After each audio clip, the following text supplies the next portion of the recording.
In this week's video, I made this so you don't have to, featuring some bad cutting techniques, super fails, and some really boring moments. Stay tuned! I started out by printing a bunch of templates from Pinterest featuring buildings and fir trees so that I would have some templates to work with. In this one, I actually made a little bit of a cheat where I did laminate all the templates so that I could reuse them at a later stage.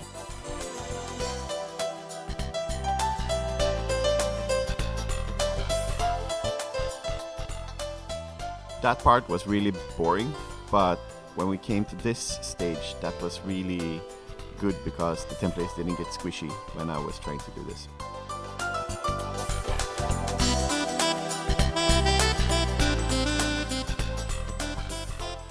If you by some reason want to do this, cut those steering holes. Don't forget every inner corner so that the jigsaw has an easier way to get around. It's nice to have where you can start and stop. So here you can see I put those holes, and whenever you cut them out, the little piece falls out.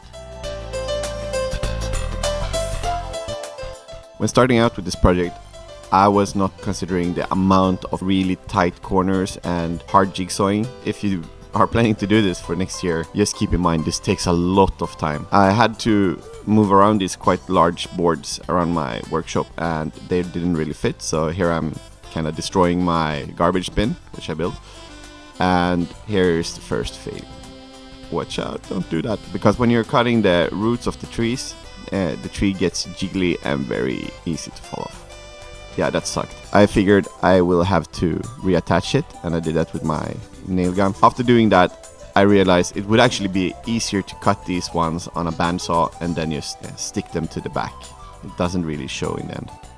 Here's me drawing a bunch of windows. All the windows have had to be illuminated at a later stage. So here is me trying to route out all the windows, and this is really time consuming. I'm gonna put a video here right now which actually shows the amount of time it takes. If these houses were bigger, it would have been a lot easier to do this, but since I made it quite small scale, it was really fiddly to get this done. And if you're gonna do it, don't spend so much time trying to make them perfect. It doesn't really show through later anyway.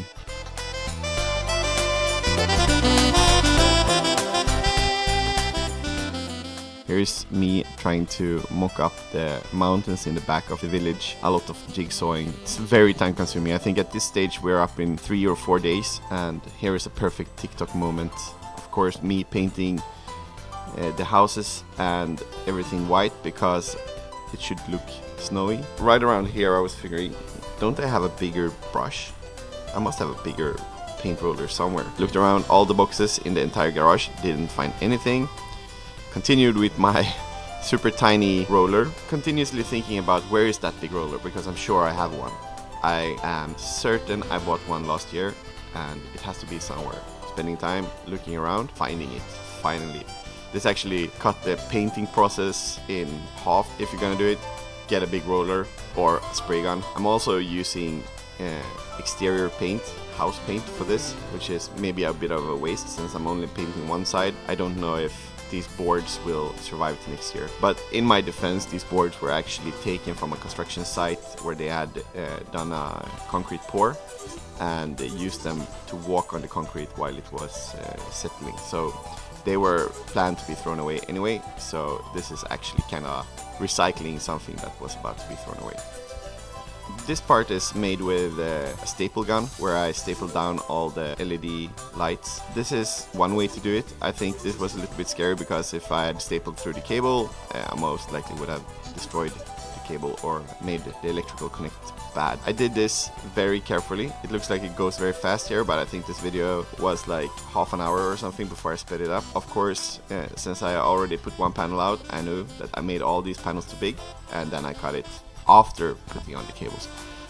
Don't do that. That was very close to destroying the cable. To make sure that the boards don't fall down in winds and so on, I screwed these ones into my already pre-existing plant box.